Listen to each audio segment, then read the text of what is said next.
My daughter-in-law burst through my apartment door without knocking, her voice echoing down the hallway before she even stepped inside. "Kathy? Kathy, are you home?" She always did this. Always. The door would swing open like she owned the place, and that same phrase would follow, the one that made my teeth clench every single time. "Old people don't need privacy." Madison had said it so many times over the past few months that I could recite it in my sleep. She'd said it when she rearranged my kitchen cabinets. She'd said it when she opened my mail. She'd said it the morning I woke up to find her standing in my living room at 6 in the morning, humming cheerfully as if breaking into someone's home was an act of love. But today, something was different. Today, Madison wasn't met with the usual sight of my modest apartment. No warm lighting, no photographs on the walls, no teacups drying by the sink, no sound of the television murmuring in the background. Nothing. She froze in the doorway, her hand still gripping the knob, her mouth slightly open. "Kathy?" she called again, this time with a sharper edge to her voice. Silence answered her. I know this because I was watching. Not from inside the apartment, but from across the street, sitting low in my neighbor Fran's car, my heart steady and my hands folded calmly in my lap. Madison stepped further inside, her footsteps loud against the hardwood floor. She moved quickly from room to room, calling my name with increasing urgency. "Kathy, this isn't funny." But there was no one there to hear her. No furniture to greet her. No closets full of clothes. No trace that I had ever lived there at all. Now, before I tell you what happened next, let me ask you something. Where are you watching this from right now? Are you at home, maybe sipping your morning coffee? Or are you listening while you're on your commute, your lunch break, or winding down before bed? Drop a comment below and tell me what time it is where you are. I'd love to know who's joining me on this journey. And if you're finding this story as satisfying as I hope you will, go ahead and hit that like button, share it with someone who needs to hear it, and subscribe so you don't miss what comes next. Trust me, you'll want to see how this ends. Now, back to Madison. She stood in the center of my empty living room, spinning slowly, her confusion turning into something closer to panic. Her phone was already in her hand, fingers jabbing at the screen. I could see her lips moving, probably calling my son Daniel. Probably telling him that I'd vanished, that something was terribly wrong, that his elderly mother had lost her mind and disappeared into thin air. What Madison didn't understand yet was that I hadn't lost anything. For the first time in months, I had found something. Control. She moved toward the bedroom, her pace quickening. I watched as she yanked open the closet door, expecting to find me cowering inside, maybe confused or disoriented, the way she'd always assumed I would be. But the closet was as empty as the rest of the apartment. That's when her frustration shifted. I saw it in the set of her shoulders, the way her jaw tightened. She wasn't worried anymore. She was angry. Angry that I wasn't there. Angry that I had removed myself from her reach. Angry that, for once, she couldn't control the narrative. She pulled something from her purse. I couldn't see exactly what it was from that distance, but I knew, a tool of some kind. Something to pry, to force, to access what she believed she was entitled to. She moved back toward the bedroom closet, her body language aggressive now, determined, and that's when I heard the sirens. Fran inhaled sharply beside me. "Kathy, the police." 2 patrol cars turned the corner, their lights flashing but their sirens cutting off as they approached the building. They moved with purpose, parking directly in front of the entrance. Madison must have heard them too, because she froze mid-motion, her head snapping toward the window. I leaned back in the passenger seat, my breath steady, my pulse calm. This was the moment I had been waiting for. The officers exited their vehicles, straightening their uniforms, glancing up at the second-floor windows. One of them spoke into his radio. The other gestured toward the entrance. Madison appeared at the window, her face pale now, her eyes wide with confusion. She had no idea what was coming, but I did. I'd spent weeks planning this, weeks packing quietly in the dead of night, weeks researching apartments with controlled entry and zero-tolerance policies for unauthorized visitors. Weeks imagining this exact moment, the moment when Madison would finally face the consequences of treating my home like her personal property. The officers disappeared into the building. Fran turned to me, her voice barely a whisper. "What are you going to do?" I didn't answer right away. I just watched the second-floor window, watched Madison pacing back and forth, her phone pressed to her ear, her free hand gesturing wildly. She was panicking. Good! For months, I had felt that same panic every time I heard a key turning in my lock. Every time I came home to find my belongings moved, my privacy invaded, my autonomy erased. Every time she looked at me with that condescending smile and reminded me that old people didn't deserve boundaries. Now it was her turn to feel what it was like to lose control. The officers' voices echoed up the stairwell. I couldn't hear the exact words, but I could imagine them. "Ma'am, are you the tenant here? Do you have permission to be inside this apartment? Did the management authorize your entry?" Madison's figure disappeared from the window. A moment later, I saw her being escorted outside by one of the officers, her expression a mix of indignation and disbelief. She was talking rapidly, gesturing back toward the building, trying to explain herself. But the officer's face remained firm, his posture professional and unmoved. Fran gripped my arm. "Kathy, are you sure about this?" I nodded slowly. I've never been more sure of anything in my life. Because this wasn't just about an empty apartment. This was about reclaiming something that had been stolen from me piece by piece, entry by entry, insult by insult. My dignity, my peace, my right to exist without being treated like a child who needed constant supervision. The second officer stepped outside, and I knew it was time. I opened the car door. But before I tell you what the officers said to Madison, before I explain how I got to that moment sitting in Fran's car watching my daughter-in-law panic in an apartment I no longer lived in, I need to take you back. Back to when things were simpler. Back to when my life was mine. My name is Kathy Graham, and I'm 73 years old. I know what you're thinking when you hear that number. You're probably imagining someone frail, someone who needs help opening jars or remembering where she put her keys. But let me be clear about something. Age doesn't equal incompetence. At 73, I still drove myself everywhere. I still volunteered at the Boulder Public Library 3 days a week, helping patrons navigate the computer systems and recommending books to anyone who asked. I still cooked my own meals, managed my own finances, and lived independently in a second-floor apartment I'd called home for 8 years. My husband, Robert, passed away when I was 65.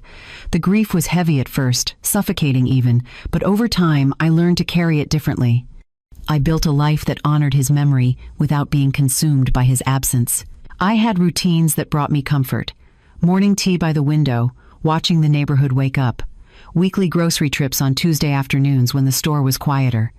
Long walks through the park on Saturday mornings, rain or shine. And Sunday dinners with my son Daniel. Daniel, my only child. The boy I raised to be kind, thoughtful, and respectful. He grew into a good man, or at least I believed he had.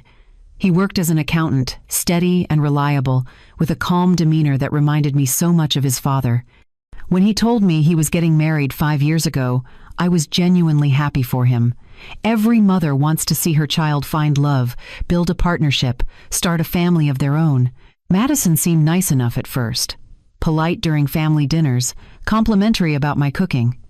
She asked questions about my life, seemed interested in my volunteer work, laughed at my stories about the library patrons.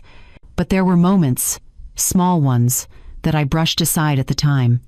Like the way she'd straighten items on my coffee table without asking, as if my arrangement wasn't quite right. Or the way she'd suggest I switch to a different brand of tea, a healthier option, as if my choices needed improving. Or the way she'd glance around my apartment with a look I couldn't quite name, something between concern and judgment. I told myself I was being overly sensitive. Every daughter-in-law and mother-in-law relationship has adjustments, right? It takes time to find your rhythm with someone new in the family. So I ignored the small things. I focused on the positives. Daniel was happy. That was what mattered. But then, about 6 months ago, something shifted. Madison started dropping by unannounced. Not for visits, exactly. More like inspections. She'd arrive with a bag of groceries I hadn't asked for, ones she deemed healthier than what I bought for myself. She'd comment on the temperature of my apartment, suggesting I keep it warmer or cooler depending on her mood. She'd notice a dish in the sink and immediately wash it, as if leaving it there for an hour was evidence of decline. At first, I tried to appreciate it. She's just trying to be helpful, I told myself. She cares, but caring doesn't feel like criticism. And helpfulness doesn't feel like control. One afternoon, she arrived while I was reading on the couch. She walked straight to my thermostat and adjusted it without asking. "Kathy, you're going to catch a cold with it this chilly in here." It was 68 degrees. Perfectly comfortable.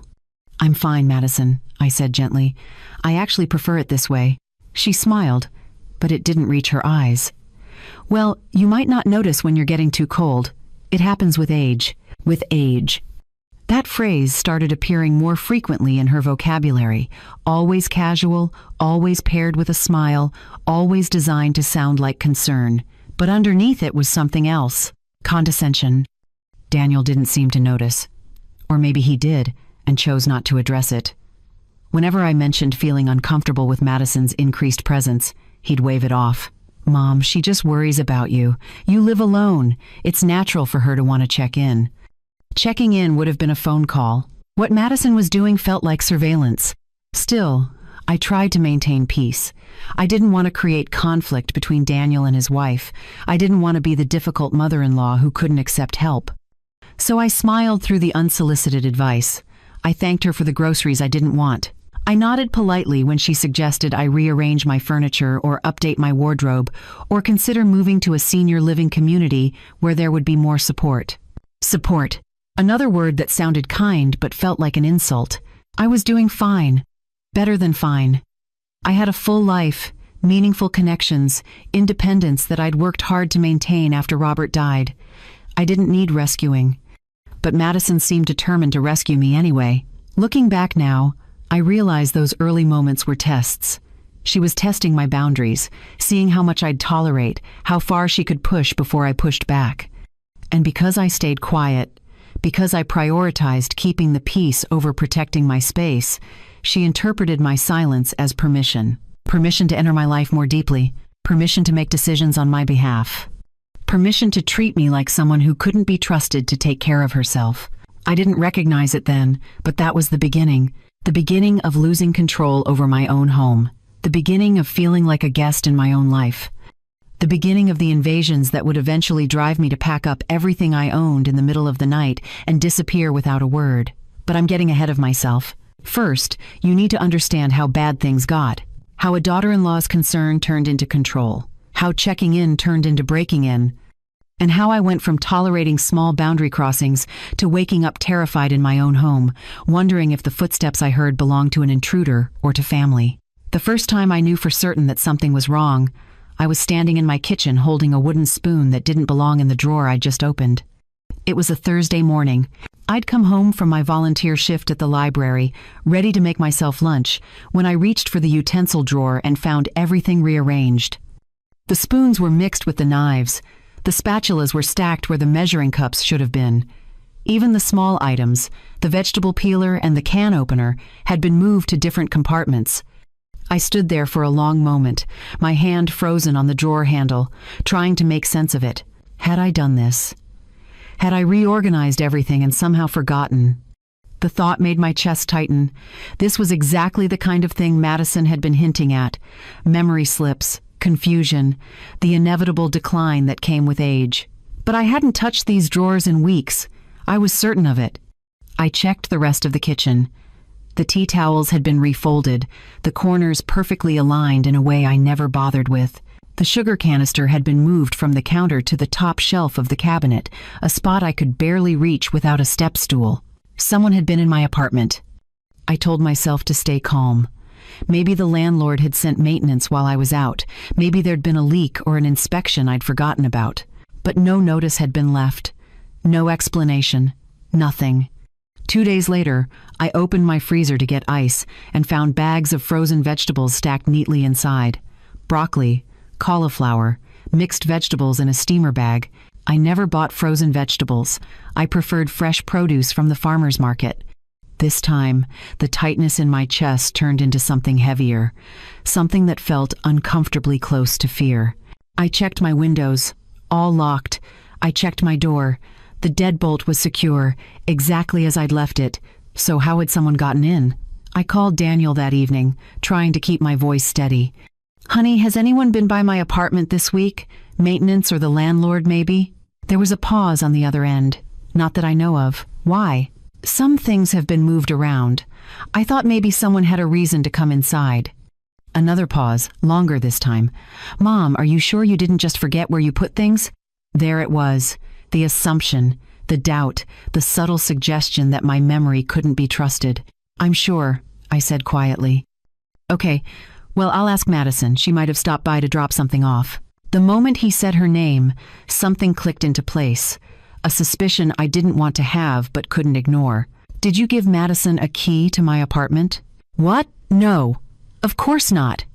But his voice had that uncertain quality, the tone of someone who wasn't entirely sure what his wife did during the hours he was at work. I didn't push further. Not then, but over the next week, more things appeared, more signs that someone was entering my home without permission.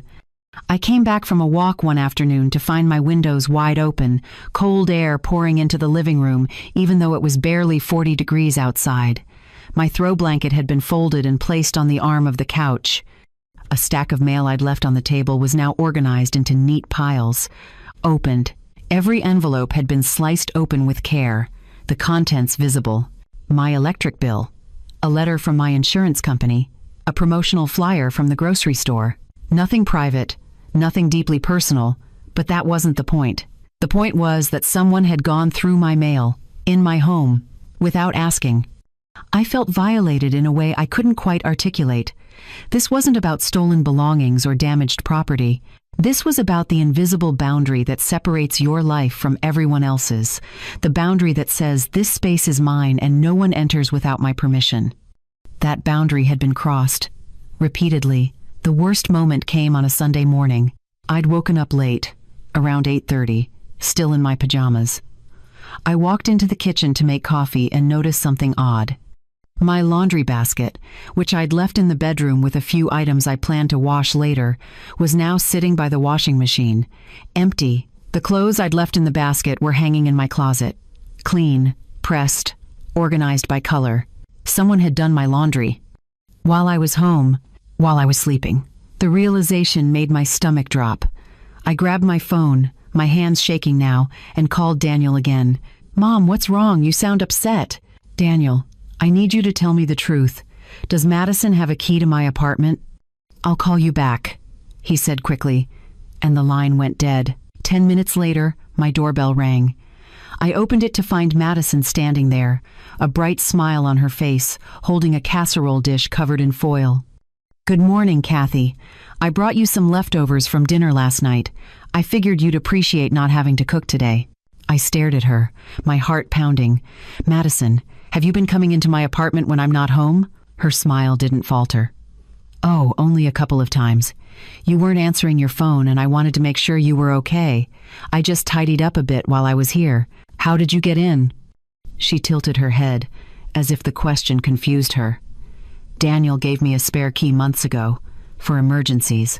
"This isn't an emergency." "Well, you never know when one might happen. Besides, Kathy, you shouldn't be upset. I'm only trying to help. Old people don't need privacy. They need someone looking out for them." The words hit me like a slap. Old people don't need privacy.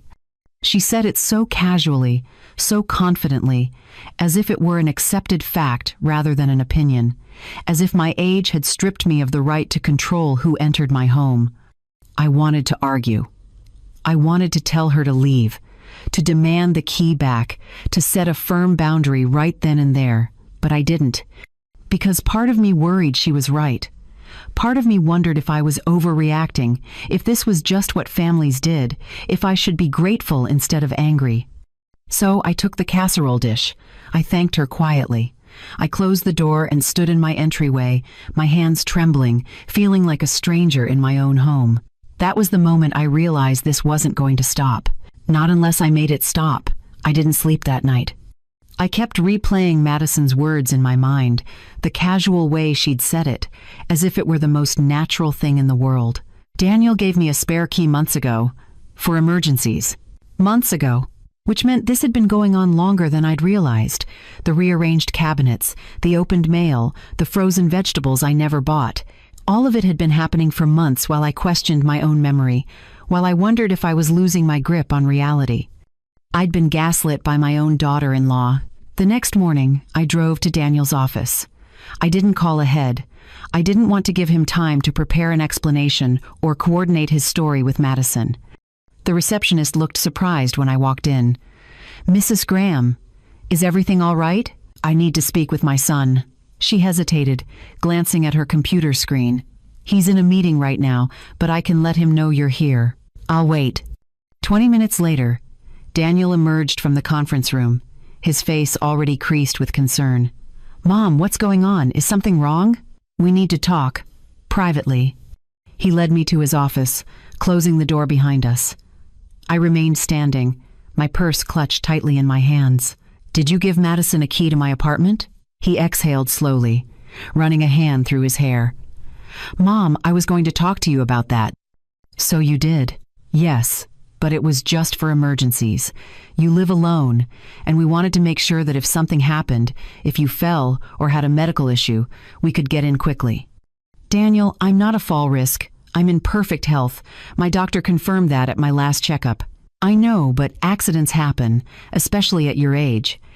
There it was again, that phrase, that assumption that 73 meant fragile, incapable, one misstep away from disaster. "So you gave her unlimited access to my home without asking me first?" "It's not unlimited access, it's just in case of emergency." "Then why has she been entering when there's no emergency? Why has she been going through my mail, reorganizing my kitchen, doing my laundry without my knowledge or consent?" Daniel's expression shifted from defensive to uncomfortable. "She did that?" "Yes, multiple times. And when I asked her about it, she told me, old people don't need privacy." He winced. "She shouldn't have said that, but she did. And you gave her the means to act on it." "Mom, I think you're overreacting. Madison is just trying to help. She cares about you. If she cared about me, she'd respect my boundaries. If you cared about me, you'd ask before giving someone access to my private space." Daniel sank into his desk chair, looking exhausted. "Can we please not turn this into a big thing? Madison means well. You know how she is. She gets a little overbearing sometimes, but her heart is in the right place. Her heart doesn't give her the right to invade my home." "She's not invading. She's checking on you, without permission, without notice, without regard for my feelings." He was silent for a moment, staring at his desk. When he finally looked up, his expression had hardened slightly. "Mom, I think maybe you're being a bit sensitive about this. Madison is family. Family helps each other. That's what we do. Family helps each other. Not family violates each other's privacy and calls it care." I realized then that I wasn't going to win this argument. Daniel had already chosen his position, and it wasn't beside me. He'd sided with his wife, minimized my concerns, reframed my reasonable boundaries as overreaction. "I want the key back," I said quietly. "Mom, I want the key back, Daniel. Today," he sighed heavily. "Fine, I'll get it from her." But I knew, even as I walked out of his office, that getting the key back wouldn't solve the problem, because the problem wasn't the physical key. The problem was that Madison believed she had the right to enter my life whenever she wanted, regardless of what I felt about it, and Daniel supported that belief. The real violation came 3 nights later. I woke up at 2 a.m. to the sound of footsteps in my living room. Not outside my door, not in the hallway, inside my apartment. My heart hammered so hard I thought it might burst through my chest. I grabbed my phone from the nightstand, my hands shaking, ready to call 911. Then I heard humming. Soft, tuneless humming. I knew that sound. I forced myself out of bed, every muscle tense, and crept toward the bedroom door. Through the crack, I could see a figure moving around my kitchen, opening cabinets, closing them, rearranging items. Madison. She was in my home, at 2 a.m, moving through my space like she owned it. I stepped into the hallway, my voice barely steady. "What are you doing here?" She turned, completely unfazed by my presence. "Oh, Kathy, I didn't want to wake you. I was driving by and noticed your kitchen light was still on. I thought maybe you'd fallen asleep without turning it off, so I came up to check. You were driving by at 2 in the morning? I couldn't sleep. I was worried about you. So you let yourself into my apartment in the middle of the night? She set down the dish towel she'd been folding and walked toward me, her expression concerned in that practiced way that made my skin crawl. Kathy, you're shaking? Are you feeling all right?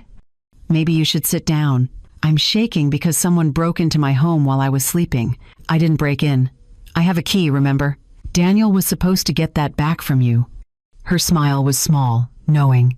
He gave me a copy, sweetie, for emergencies. And honestly, after seeing how forgetful you've been lately, I think it's good that someone has access. What if you'd locked yourself out? What if you'd fallen and couldn't reach the phone? I stared at her, understanding washing over me with horrible clarity. She wasn't going to stop. No conversation, no boundary setting, no amount of asking nicely was going to change this.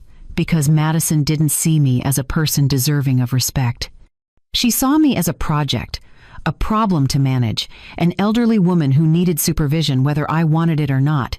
And as long as she had access to my home, I would never be safe in it. That was the night everything changed. The night I stopped trying to reason with her and started planning my escape. After the night Madison let herself in at 2 in the morning, I changed my routine entirely. I stopped leaving my apartment unless absolutely necessary.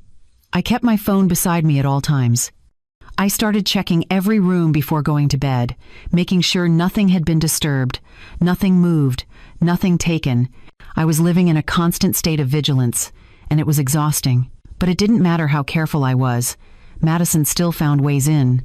The worst incident happened on a Tuesday afternoon. I'd gone to the grocery store, a quick 30-minute trip to pick up essentials. When I returned, arms loaded with bags, I pushed open my apartment door and froze. Madison was sitting on my sofa. Not standing, not moving around. Sitting, as if she'd been waiting for me, with papers spread across my coffee table, my bank statements, my investment portfolio summaries, my mortgage documents from before Robert passed. All of it laid out in neat rows, organized by date, as if she were conducting an audit. The grocery bag slipped from my hands, cans rolling across the floor. Madison, what are you doing? She looked up, completely calm. Oh, good, you're home. Kathy, we need to talk about your finances. Those are private documents. I know, and I'm concerned about what I found. You're paying way too much in bank fees. This checking account is outdated. You should have switched to a high-yield savings account years ago. My voice came out strangled. You went through my personal papers. Someone had to. You're not getting any younger, and these kinds of mistakes add up over time. I'm just trying to help you make better decisions before things get out of hand. I walked over to the coffee table and started gathering the papers, my hands shaking so badly I could barely grip them. These decisions are mine to make. Kathy, let's be realistic. At your age, financial management becomes harder. The brain doesn't process numbers the way it used to. I've read articles about it. Seniors often make poor choices because they don't realize their cognitive abilities are declining. My cognitive abilities are fine. Are they? Because you've been forgetting things lately, leaving lights on, misplacing items. Maybe it's time to consider giving someone power of attorney, just as a safety measure. The words hit me like ice water. Power of attorney. She wanted legal control over my finances. Get out, I said quietly. Excuse me? Get out of my apartment, now. Madison stood slowly, her expression shifting from concern to irritated. Kathy, I'm trying to help you. Why are you being so difficult about this? Because you broke into my home and went through my private documents without permission. That's not help, that's violation. I didn't break in. I have a key. A key you were supposed to return. She picked up her purse, her movements deliberate, her voice dropping to something colder. You know what your problem is, Kathy? You're too proud to admit you need help. And that pride is going to hurt you eventually. When you fall, when you forget to pay a bill, when you make a mistake that costs you everything, don't come crying to us. She walked past me toward the door, pausing in the doorway. Daniel agrees with me, by the way. We've talked about this extensively. He thinks you need more support too. He's just too kind to say it directly. Then she left, closing the door softly behind her, leaving me standing in the middle of my living room, surrounded by the scattered remains of my privacy. I sank onto the sofa, still clutching my bank statements, and felt something inside me crack. Not break. Crack. Because breaking implies destruction. What I felt was a fracture that created space for something new, something harder, something that refused to bend anymore. I called Daniel that evening. "Mom, Madison told me you two had an argument. She went through my financial documents. She was just trying to help. She has a background in finance. She knows what she's talking about. Daniel, she entered my home without permission and accessed private information. That's not help. That's intrusion." He sighed, that same exhausted sigh I'd heard so many times lately. "Mom, I think you're making this harder than it needs to be. Madison cares about you. So do I. We just want to make sure you're okay." I am okay. I've been managing my own life for 73 years. Things change as we get older. I haven't changed. Your perception of me has changed. There was silence on the other end. Long, uncomfortable silence. "Daniel, I need you to hear me. Really hear me. What Madison is doing is not okay. It's not normal. It's not helpful. She's treating me like I'm incompetent. Like I'm a burden. Like I don't deserve basic respect or privacy. She's not treating you that way." "Yes, she is. And you're letting her. Mom, please. Can we not do this? I'm tired. Madison is tired. You're clearly stressed. Let's just take a break from all of this and revisit it when everyone's calmer." "There's nothing to revisit. I want my privacy back. I want my boundaries respected. I want her to stop entering my home. I'll talk to her." But I knew he wouldn't. Or if he did, it wouldn't matter. Madison would reframe the conversation, paint me as the unreasonable one, the dramatic mother-in-law who couldn't accept love and care when it was offered. That night, I couldn't sleep. I lay in bed, staring at the ceiling, listening to every sound, every car door closing outside, every footstep in the hallway, every creak of the building settling. I was terrified in my own home, not because of strangers, because of family. That's what made it so unbearable. The violation came wrapped in concern. The control came disguised as care. And no one believed me when I said it was wrong because family isn't supposed to hurt you. But they do. Sometimes the people who claim to love you the most are the ones who strip away your dignity piece by piece, convincing you that you should be grateful for the erosion. At 3 a.m, I got out of bed and walked to my window. The street below was quiet, peaceful, the kind of stillness that usually brought me comfort. But all I felt was trapped. Trapped in a situation I couldn't talk my way out of. Trapped with a daughter-in-law who refused to see me as anything other than a project. Trapped with a son who chose his wife's narrative over his mother's reality. I pressed my forehead against the cool glass and made a decision. I couldn't change Madison. I couldn't change Daniel, but I could change my situation. And that meant leaving. The morning after I made my decision, I woke up with a clarity I hadn't felt in months. I wasn't going to argue anymore. I wasn't going to explain myself or justify my need for privacy or try to convince Daniel that his wife's behavior was wrong. I was simply going to leave. The realization was both terrifying and liberating. For weeks, I'd been trying to fix a problem that couldn't be fixed through conversation. You can't reason with someone who fundamentally believes they have the right to control you. So I stopped trying. I made coffee, sat at my kitchen table with my laptop, and began researching apartments in Boulder. Not just any apartments, specific ones. I typed carefully into the search bar, "Secure Apartments Boulder, Controlled Access Buildings, Apartment Buildings with Strict Visitor Policies." The results populated slowly, and I clicked through each one with purpose. I needed a place where Madison couldn't simply walk in. A place with security measures that would protect me not from strangers, but from the family member who refused to see boundaries as valid. The first building I looked at had a doorman but allowed guests to sign in without tenant approval. That wouldn't work. The second had key fob entry, but the doors were often propped open by residents taking out trash. Too easy to bypass. The third building looked promising until I read the reviews. Several residents mentioned that management was lax about enforcing visitor rules. I made notes in a small notebook, listing requirements. 24-hour security staff. Digital key fobs with no physical copies.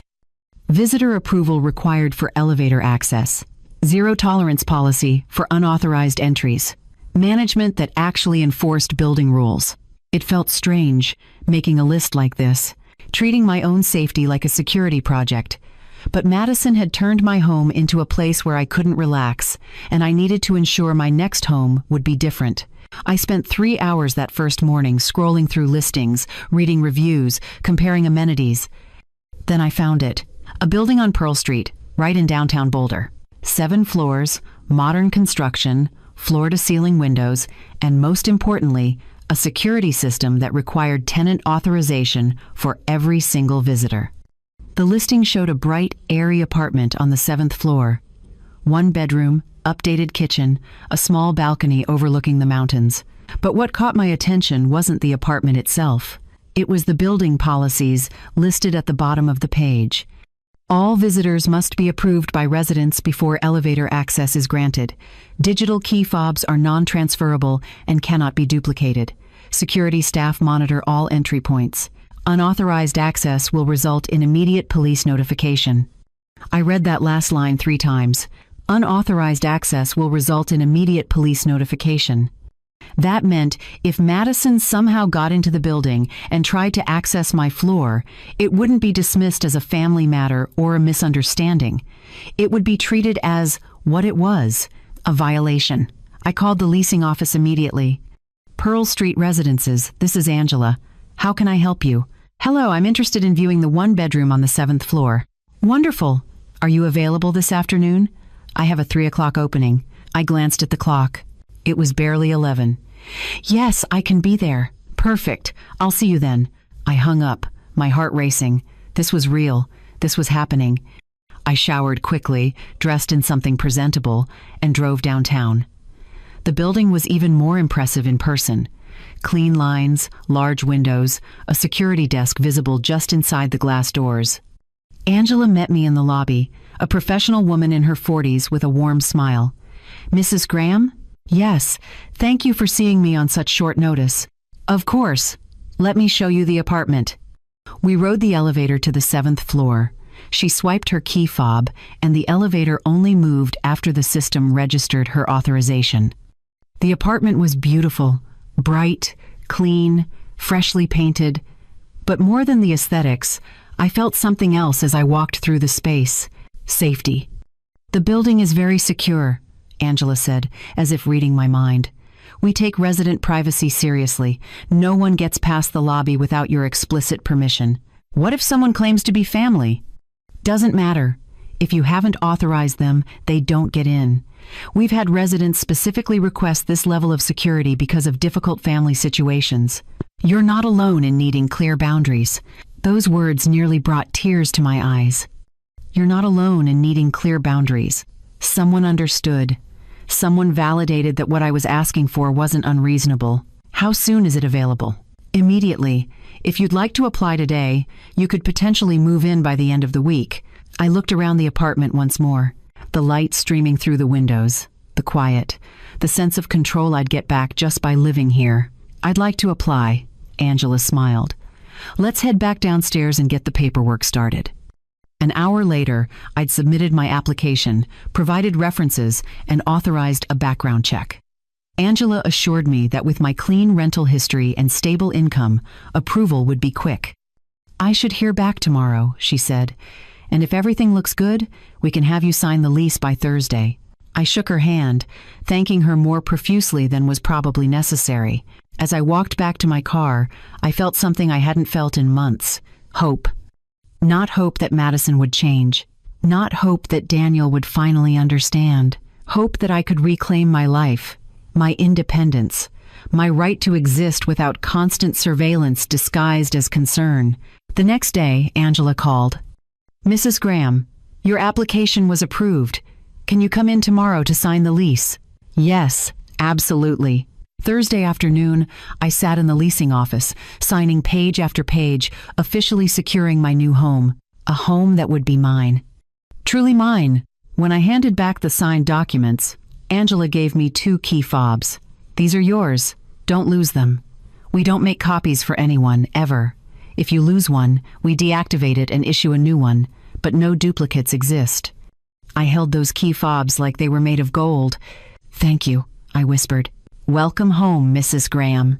I drove back to my old apartment, those key fobs in my purse, and began planning the most important move of my life. A move that would happen in complete silence. A move that Madison would never see coming. I chose a Wednesday night. Madison typically visited on Thursdays, so I knew I had to be gone by then. I couldn't risk her showing up while I was mid-move, couldn't risk her calling Daniel, couldn't risk any interference. This had to be silent. Complete. Final. I rented a moving van for 11 o'clock that night, scheduling it late enough that most of my neighbors would be asleep, but early enough that I could finish before dawn. The days leading up to the move were the hardest. I had to act normal. I had to pretend everything was fine.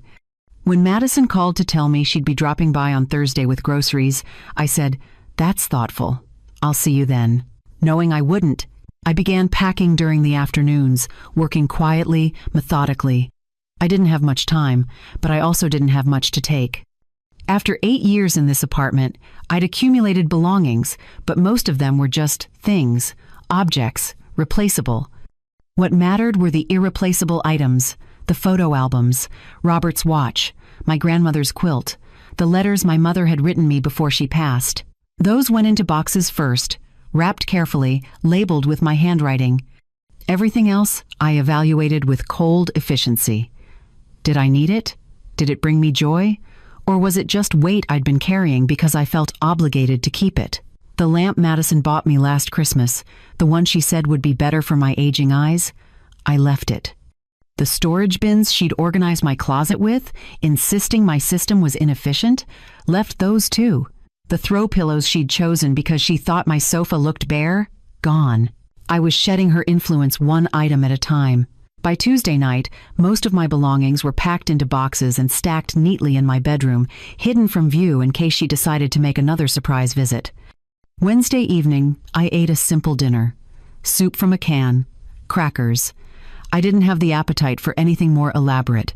At 10:30, I changed into comfortable clothes, jeans, a sweater, sneakers. I pulled my hair back and checked my watch. 30 minutes.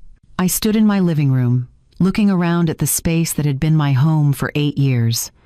The corner where Robert and I used to sit and watch the evening news. The window where I'd drunk my morning tea. The walls that had held my memories. Leaving felt strange. Not sad, exactly. More like closing a chapter I'd already finished reading. At 11 o'clock, the moving van pulled up outside.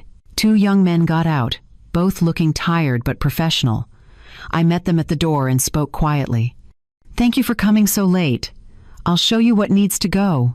They worked efficiently, carrying boxes down the stairs, loading furniture into the truck. I hovered nervously, listening for sounds from other apartments, terrified that someone would see and mention it to Madison later.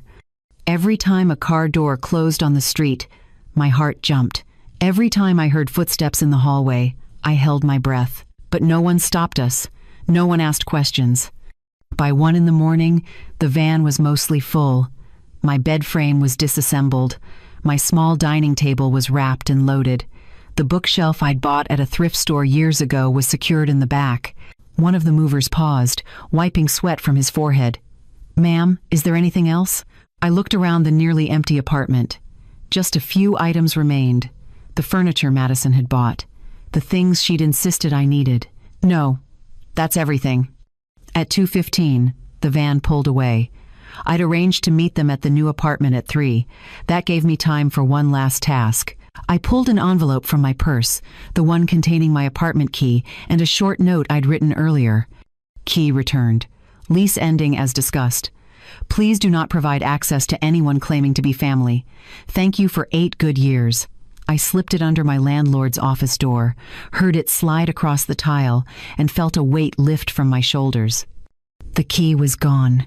Madison could show up tomorrow with her copy, but it wouldn't matter. The landlord would change the locks for the next tenant. Her access, her control, her ability to enter whenever she wanted, all of it was gone. I drove to my new apartment building, my hands steady on the wheel. The security guard recognized me from when I'd signed the lease. "Good evening, Mrs. Graham. Late night move?" "Yes. I hope that's all right." "Perfectly fine. Let me get the elevator ready for you." He swiped his master fob, authorizing the elevator to access the 7th floor, and helped the movers bring everything up. By 4:30 in the morning, the van was empty. I tipped the movers generously and thanked them for their discretion. Then, I closed the door to my new apartment and stood in the silence. Boxes surrounded me. My furniture sat in random arrangements, waiting to be organized. Nothing was in its proper place yet, but I was safe. I walked to the window and looked out at the city. The sky was just beginning to lighten, that deep blue before sunrise. I'd spent months feeling like a prisoner in my own home, jumping at every sound, dreading every visit, losing sleep over the question of when Madison would appear next. Now, standing in this new space, I felt something I'd almost forgotten: peace. Not the absence of noise, but the absence of fear. I made a cup of tea using the electric kettle I'd packed last, found a chair among the boxes, and sat by the window as the sun rose over the mountains. The light spread slowly, touching the peaks first, then spilling down into the valley, golden and warm. I sipped my tea and watched the city wake up. For the first time in months, I exhaled without tension. I was free. Madison could show up at my old apartment tomorrow. She could call, she could panic, she could be angry or confused or hurt. But she couldn't reach me. Not anymore. I set my teacup down and allowed myself a small smile. The hardest part was over. Now came the reckoning. I let myself sleep until 9 that morning. The sun was streaming through my new windows when I woke up, the light different from my old apartment, brighter somehow. I lay in bed for a moment, listening to the silence, reminding myself that no one was going to burst through the door. No one had a key. No one could access this floor without my permission. I was safe. After making coffee and eating a simple breakfast, I unpacked a few essential items. Clothes in the closet, toiletries in the bathroom, kitchen basics so I could function for the next few days. My phone sat on the counter, powered off, exactly where I'd left it the night before. I stared at it for a long moment, knowing what waited inside. Missed calls, voicemails, text messages, all of them demanding explanations, asking where I was, questioning my decisions. At 10 o'clock, I finally turned it on. The screen lit up and immediately began vibrating. Notification after notification flooded in, the phone buzzing so continuously it nearly fell off the counter. 39 missed calls from Daniel. 24 from Madison, 6 from numbers I didn't recognize, 17 text messages, 12 voicemails. I sat down at my small dining table, still cluttered with unpacked boxes, and started reading. The text from Daniel began calm, almost casual. "Mom, call me when you get a chance." Then, an hour later, "Mom, are you okay? Haven't heard from you." Then urgency crept in. "Mom, seriously, call me." Getting worried. "Where are you?" "Mom, this isn't funny. Call now." Madison's texts were different. Less worried, more irritated. "Kathy, you missed our Thursday plans. Everything okay? Tried calling. You're not answering. Daniel is worried. You need to call him. This is really inconsiderate. We're trying to help you and you just ignore us?" That last one made me pause. Inconsiderate. As if disappearing from a situation where my boundaries were constantly violated was somehow rude. I moved on to the voicemails, pressing play on the first one. Daniel's voice came through, tight with concern. "Mom, it's me. Just checking in. Call me back." The second one, from 3 hours later. "Mom, where are you? I stopped by your apartment and you're not answering the door.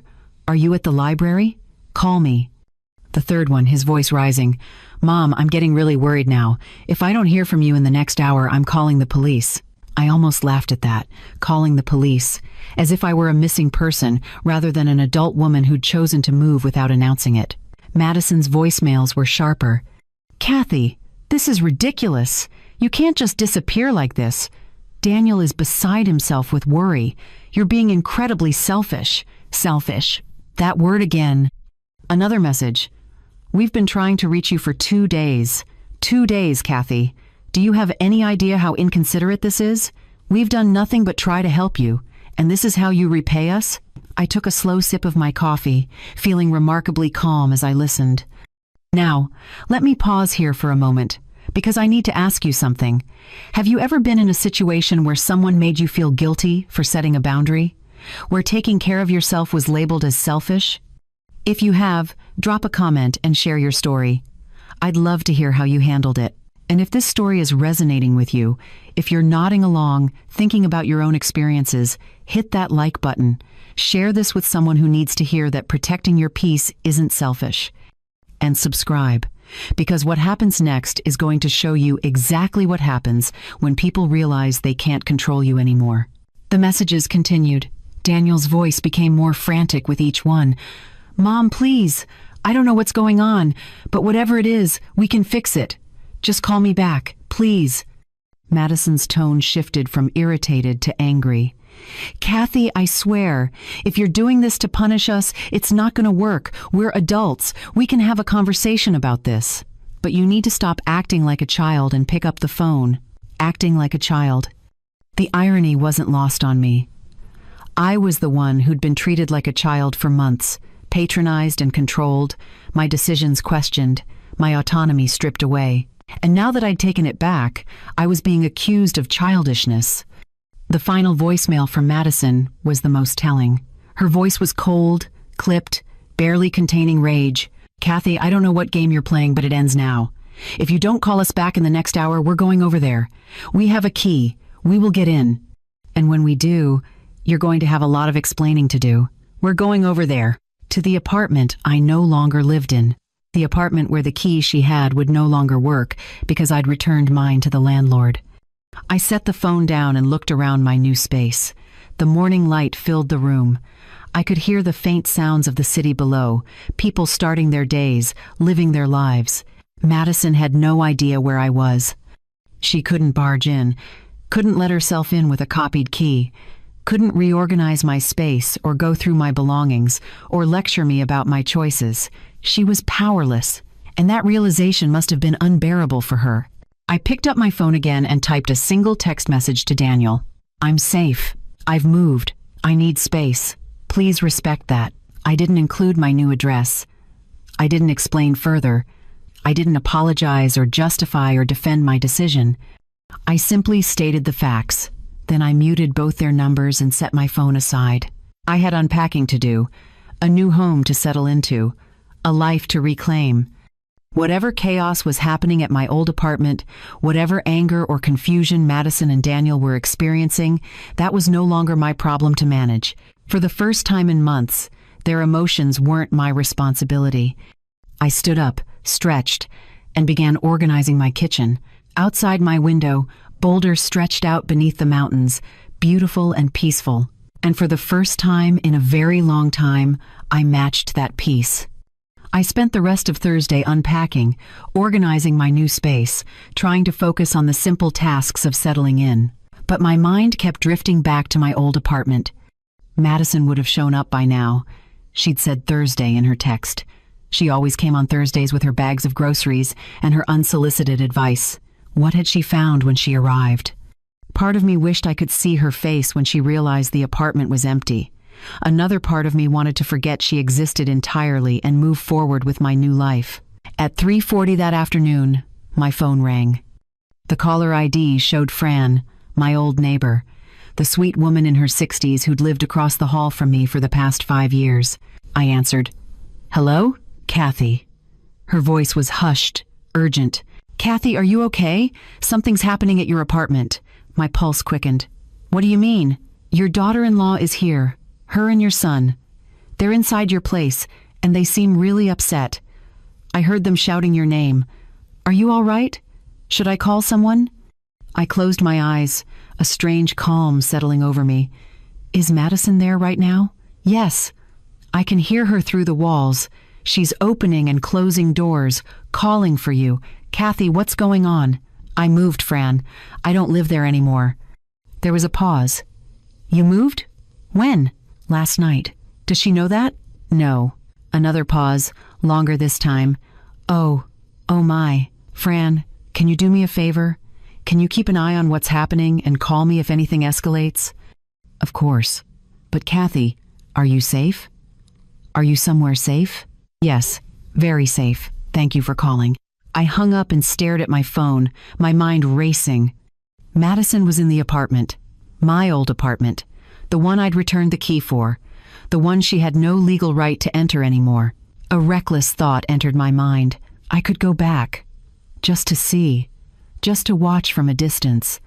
I grabbed my coat and keys before I could talk myself out of it. 20 minutes later, I pulled up to my old neighborhood and parked 2 blocks away. I walked quickly, keeping my head down, until I spotted Fran's car parked across from my building. She saw me approaching and rolled down her window. "Kathy, what are you doing here?" "I just want to see what happens. Can I sit with you?" She looked uncertain but unlocked the passenger door. I slid in beside her, both of us staring up at the second-floor windows of my old apartment. "They're still in there," Fran whispered. "They've been there for almost 20 minutes. As if on cue, Madison appeared at the window, her silhouette visible through the glass. She was moving quickly, frantically, gesturing with her hands. "She looks angry," Fran observed. "She is." We sat in silence, watching. Every few moments, Madison would reappear in a different window, moving from room to room, clearly searching. "What is she looking for?" Fran asked. "Me?" I said quietly. "She's looking for me." Madison disappeared from view again. For several minutes, we saw nothing. Then suddenly, she was back at the living room window, her phone pressed to her ear, her free hand waving in the air. "She's calling someone?" Fran said. "Probably Daniel. Probably telling him I wasn't there, that the apartment was empty, that something was wrong." Then I saw something that made my stomach tighten. Madison moved toward the back of the apartment, toward the bedroom. Through the window, I could see her pulling something from her purse. "What is she doing?" Fran leaned forward, squinting. I didn't answer. I just watched as Madison approached what I knew was the bedroom closet, the one item in the apartment that had a lock on it from the previous tenant. I'd never used it, never bothered with the key. But apparently, Madison thought I might be hiding inside. She was trying to open it. Not with a key, with something else, a tool, something to pry or force the lock. "Kathy," Fran breathed, "is she trying to break into your closet?" "It's not my closet anymore," I said, my voice steady. "And she has no right to be in that apartment at all." Fran pulled out her phone. "I'm calling the police." "Wait," I said, placing my hand on her arm. "Someone else already did." Fran looked at me, confused. "How do you know?" I pointed down the street. 2 police cars were turning the corner, their lights on but sirens silent, approaching slowly. Fran's eyes widened. "Did you call them?" "No. But someone did. Probably the new tenant or the landlord." The patrol cars pulled up in front of the building, parking directly in the street. 4 officers emerged, 2 from each vehicle, their expressions serious as they looked up at the building. One of them spoke into his radio. Another gestured toward the entrance. Inside the apartment, Madison must have heard something, because she suddenly appeared at the window again, her face pale, her movements jerky with panic. She'd seen the police. "Oh my," Fran whispered. "Oh my goodness." I watched, my heart beating steadily, as the officers entered the building. Within moments, I could see them through the window, their dark uniforms unmistakable as they approached Madison. She backed away from them, her hands raised, her mouth moving rapidly. Even from across the street, I could see her gesturing, explaining, defending, but the officers remained calm, professional, their posture firm. One of them was asking questions. I could tell by the way he stood, his notebook out, his pen moving. Madison kept pointing toward different parts of the apartment, her frustration visible even from this distance. Then Daniel appeared. He must have been in another room. He stepped between Madison and the officers, his hands up in a placating gesture. "This is really happening," Fran said, her voice filled with disbelief. "Yes," I replied. "It is." The officers guided Madison and Daniel toward the door. All 4 of them disappeared from the window. Fran gripped my hand. "What are you going to do?" I took a deep breath and opened the car door. "I'm going to tell them the truth." I stepped out of Fran's car, my legs steadier than I expected. My heart was beating fast, but it wasn't panic. It was something closer to resolve. The officers had escorted Madison and Daniel outside. They stood on the sidewalk near the entrance, Madison talking rapidly, her hands gesturing wildly toward the building. I crossed the street slowly, deliberately, giving myself time to breathe, to prepare for what came next. One of the officers, a woman with her hair pulled back in a neat bun, was speaking to Madison in a calm but firm tone. "Ma'am, I need you to answer my question. Are you listed on the lease for this apartment?" "No, but you don't understand. My mother-in-law lives there. She's 73. She could be hurt. We needed to check on her. Is your mother-in-law expecting you?" "Well, no, but we have a key. We always check on her." The officer's expression didn't change. "Do you have written permission from the tenant to enter the property?" "The tenant is my mother-in-law. She's elderly. She needs people looking after her." "That's not what I asked. Do you have written permission to be inside that apartment?" Madison faltered, her confidence cracking. "Not exactly written, but it's understood. Family takes care of family. Did the building management authorize your entry today?" "No, but we have a key." "Where did you get that key?" "My husband's mother gave it to us. For emergencies." The officer glanced at her partner, then back at Madison. "And is this an emergency?" "Yes." "She's not answering her phone. She could be hurt or confused. At her age, anything could happen." Daniel stepped forward, his voice calmer than Madison's but still edged with worry. "Officer, we're just concerned.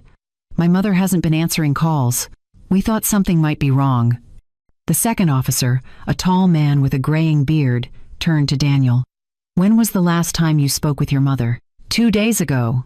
She hasn't responded since." "Is it unusual for her to go 2 days without contact?" Daniel hesitated. "Not extremely unusual, but given recent circumstances, we were worried." "What recent circumstances?" Daniel opened his mouth, then closed it, clearly unsure how to explain. "That's when I spoke.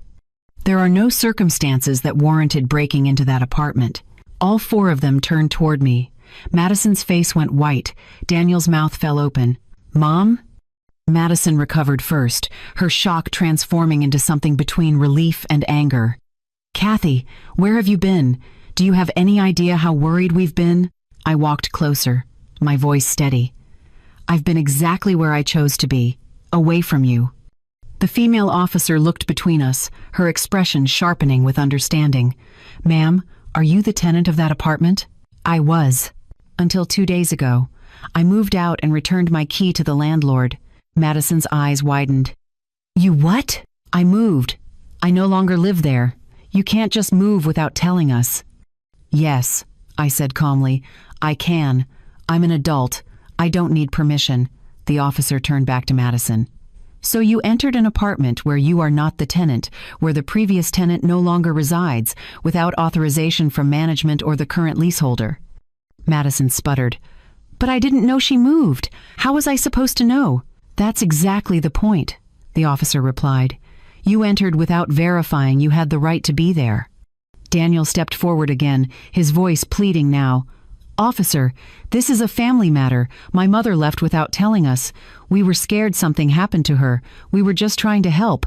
The officer with the beard spoke, his tone professional but not unkind.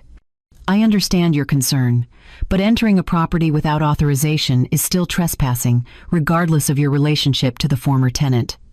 Madison's face flushed red. "This is ridiculous. She's my mother-in-law. I take care of her. I check on her. That's what family does." "No," I said, my voice cutting through her protest. "That's what you do without my consent, without my permission, without any regard for my boundaries." She turned to me, her expression a mix of disbelief and indignation. "Kathy, I've done nothing but try to help you. I've been there for you. And this is how you repay me? By sneaking away and making me look like a criminal?" "You made yourself look like a criminal," I replied. "By entering my home repeatedly without permission, by going through my mail, by accessing my financial documents, by refusing to respect the word no." The female officer's attention sharpened. "This has happened before?" "Many times," I said. "She has a key that was given to her without my knowledge or consent. She's been entering my apartment for months, rearranging my belongings, going through my private papers, showing up at all hours." I asked her to stop. I asked my son to intervene. Nothing changed. "That's not true," Madison said quickly. I was helping. She's elderly. She forgets things. She needs supervision. I don't need supervision, I said firmly. I need privacy. I need respect. I need people to understand that my age doesn't strip me of my rights. The officer looked at me with an expression I hadn't seen in months. Respect? Belief? Ma'am, would you like to file a report? Madison gasped. Kathy, you wouldn't. I met her eyes, seeing the entitlement there, the shock that I would dare challenge her. Yes, I said clearly. I would. I am. Daniel moved toward me. Mom, please, let's just talk about this. We can work this out as a family. We tried talking. You chose her version of events over mine every single time. Because she was trying to help you. She was trying to control me. And you let her. The officer gestured toward the patrol car. Ma'am, if you'd like to give a statement, we can do that over here. I nodded and followed her, leaving Madison and Daniel standing on the sidewalk. Behind me, I heard Madison's voice, shrill and desperate. You can't do this. We're family. She can't just cut us out like this. But I kept walking, my steps steady, my resolve unshaken, because family doesn't break into your home and call it love. Family doesn't violate your boundaries and call it care. And I was done pretending otherwise. The officer guided me to the patrol car, opening the back door so we could sit and talk privately. Her partner remained with Madison and Daniel, taking their information, keeping them at a distance. My name is Officer Curtis, she said, pulling out a notebook. I want you to tell me everything that's been happening. Take your time. I took a breath, organizing my thoughts, trying to decide where to begin. My daughter-in-law, Madison, has been entering my apartment without my permission for the past 6 months.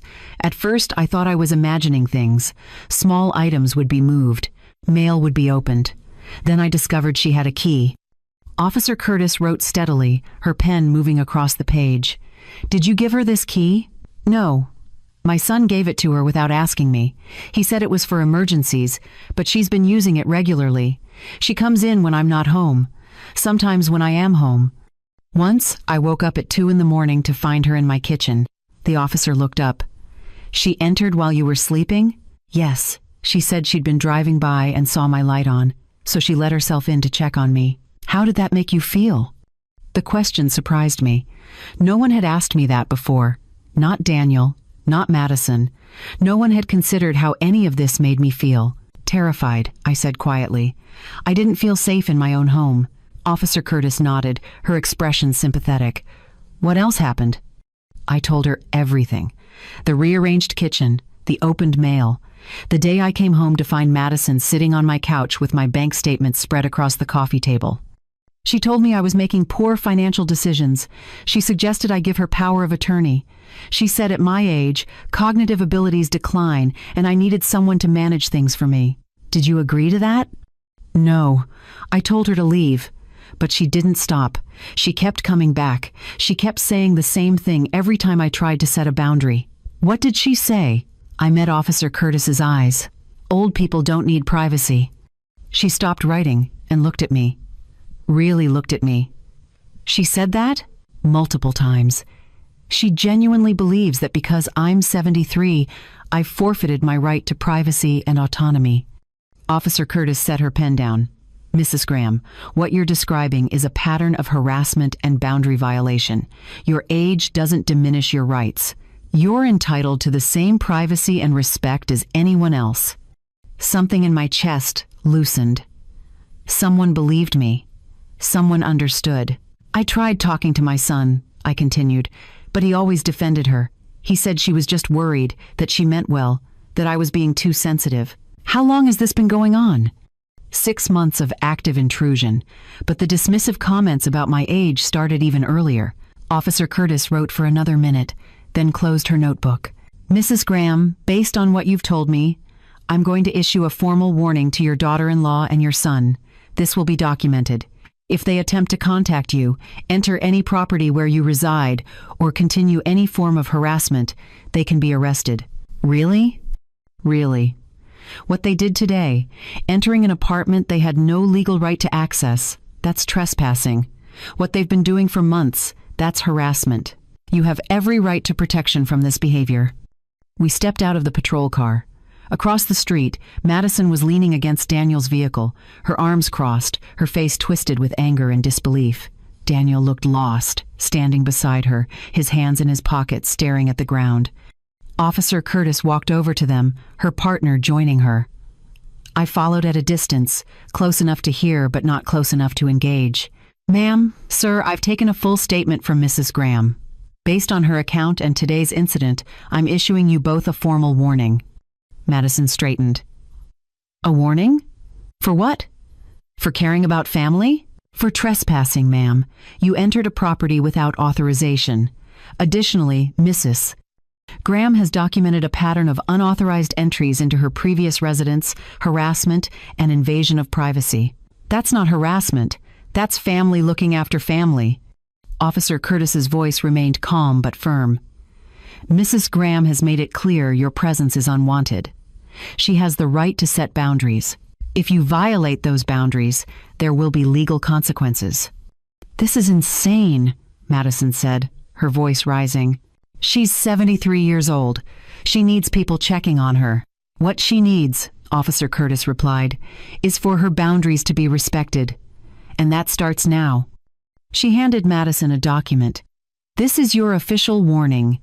Any attempt to contact Mrs. Graham, visit her residence, or continue this pattern of behavior will result in charges. Do you understand?" Madison stared at the paper, her face flushed, her jaw clenched. "This is ridiculous. You can't keep us away from her." "We can," the officer said, "and we will if necessary." Daniel finally spoke, his voice quiet. "We understand, officer." Madison whipped around to face him. "Daniel, you can't be serious. She's your mother. And she's asked us to stop," he said, still not looking at anyone. "Maybe we should listen." "Unbelievable." Madison shoved the warning into her purse and turned to me, her eyes blazing. "You're going to regret this, Kathy. When you're alone. When you need help.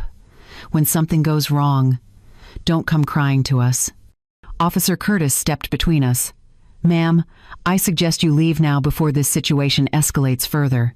Madison held my gaze for another moment, then climbed into the car. Daniel followed, his shoulders slumped, looking smaller than I'd ever seen him. As they drove away, Officer Curtis turned to me. "Are you going to be all right?" I nodded slowly. "Yes.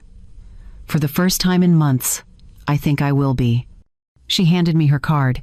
"If they contact you, if they show up anywhere near you, call me immediately. Thank you. For believing me. For understanding. You did the right thing," she said. "Standing up for yourself is never wrong, no matter what anyone tells you." I watched the patrol cars pull away, leaving me standing on the sidewalk outside the apartment building I no longer called home. Fran approached from across the street, her eyes wide. "Kathy, are you okay?" "I am," I said, surprised by how true it was. "I really am." I drove back to my new apartment that evening as the sun began its descent behind the mountains, painting the sky in shades of orange and pink. The security guard greeted me in the lobby with a kind smile.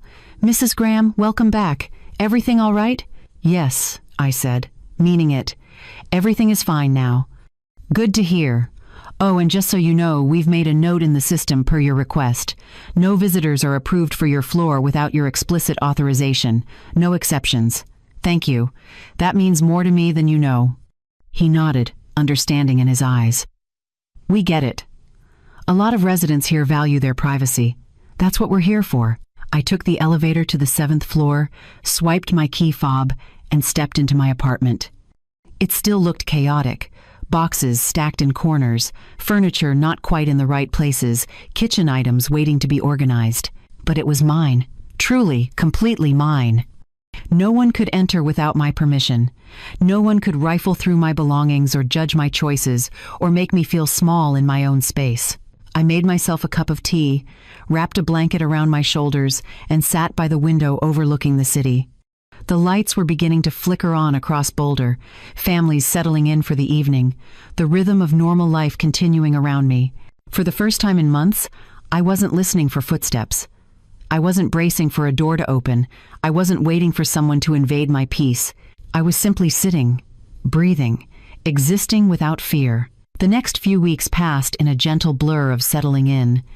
I unpacked slowly, deliberately, arranging my new home exactly the way I wanted it. The photographs went on the mantel in the living room. Robert's watch sat in a small box on my dresser. My grandmother's quilt draped across the back of the sofa. Every item had its place, and I chose each one. I discovered the building had a small library on the third floor, filled with donated books and comfortable chairs. I started spending my afternoons there, reading mystery novels and chatting with other residents. One woman, Patricia, was 82 and had moved in 5 years ago after her adult children tried to move her into a facility she didn't want. We bonded immediately over stories of boundary violations and the assumption that age meant incompetence. "You did the right thing," she told me one afternoon over tea in the library. "Standing up for yourself is the hardest thing when it's family, but sometimes family is exactly who you need to stand up to." I resumed my volunteer shifts at the public library, though I chose a different location from where I'd worked before. A fresh start in every sense. The librarian there, Marcus, was in his 30s and treated me like a colleague rather than a fragile elder who needed watching. He asked my opinion on book displays, trusted me to handle the computer lab, even invited me to join the staff book club. It felt remarkable, being treated like a competent adult, something that should have been ordinary, but had become extraordinary after months of being infantilized. I started taking walks again, long ones through neighborhoods I'd never explored. I'd been too afraid before, worried that if I was gone too long, Madison would show up and panic, or worse, use my absence as evidence that I couldn't be trusted alone. Now I walked for hours sometimes, stopping at coffee shops, browsing bookstores, sitting on benches, and watching the world move around me. I reconnected with old friends I'd lost touch with during the months of Madison's intrusions. Women I'd known for decades who I'd stopped inviting over because I never knew when Madison might appear. We met for lunch, for walks, for movies. They noticed the change in me immediately. "Kathy, you seem lighter somehow," my friend Barbara said one afternoon, "like a weight's been lifted." "It has," I told her. "I finally put myself first." 3 weeks after the confrontation with the police, my phone rang. Daniel's name appeared on the screen. I stared at it for a long moment, my finger hovering over the answer button.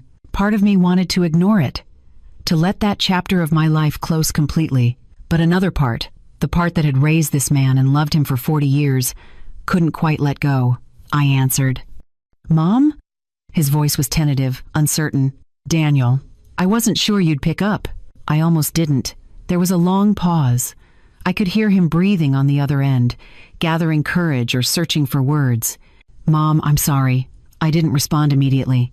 Sorry was a word that got thrown around too easily, used to smooth over hurt without actually addressing it.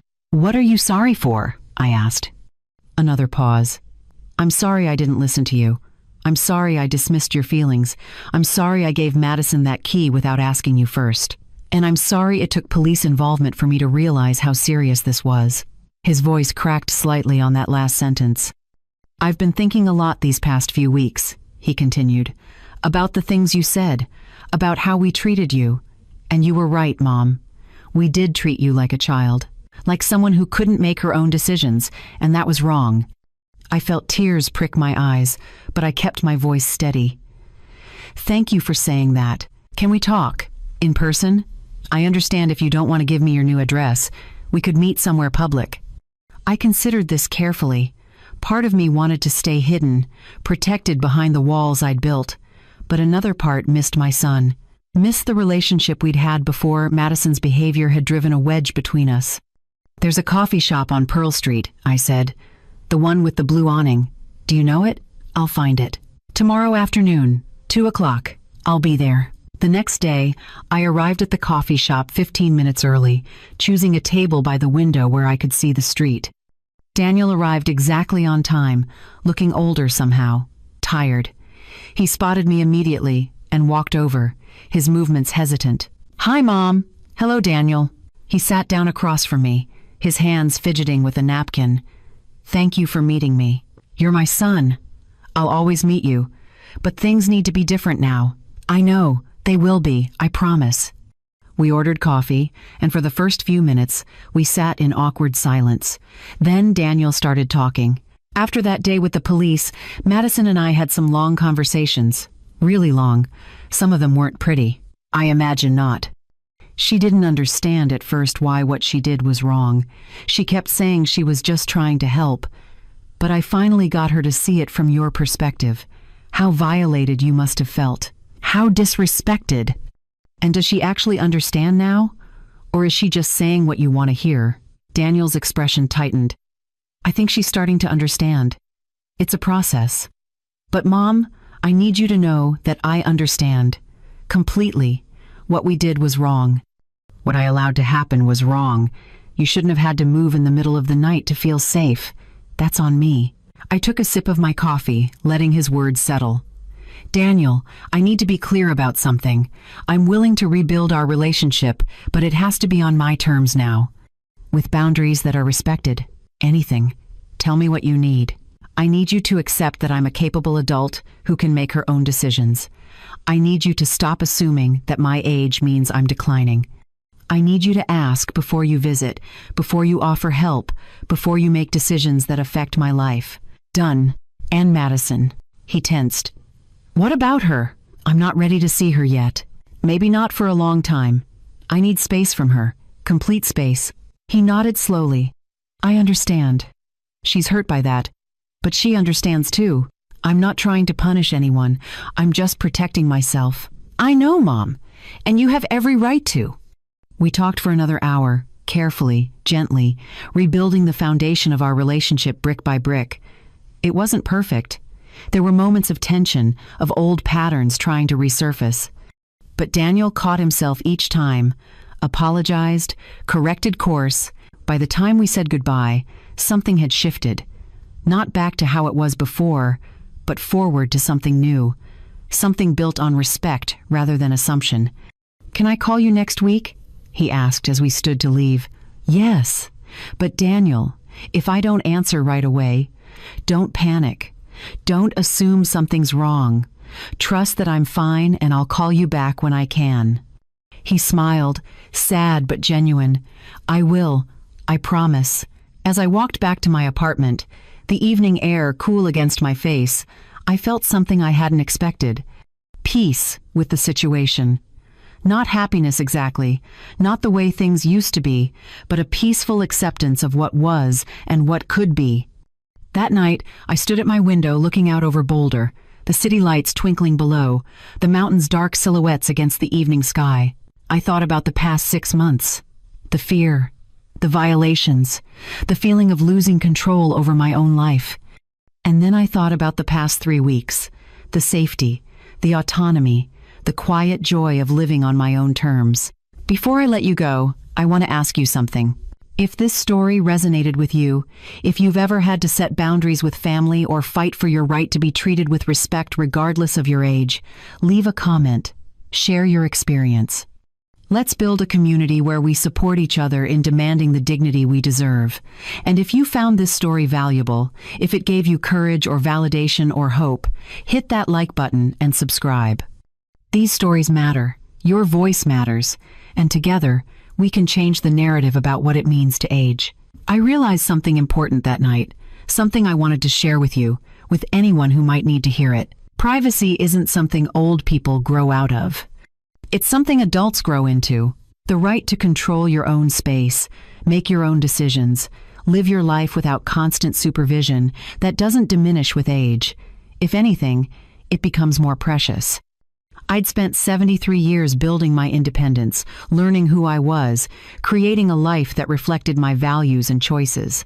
And I refused to let anyone, family or otherwise, strip that away under the guise of concern.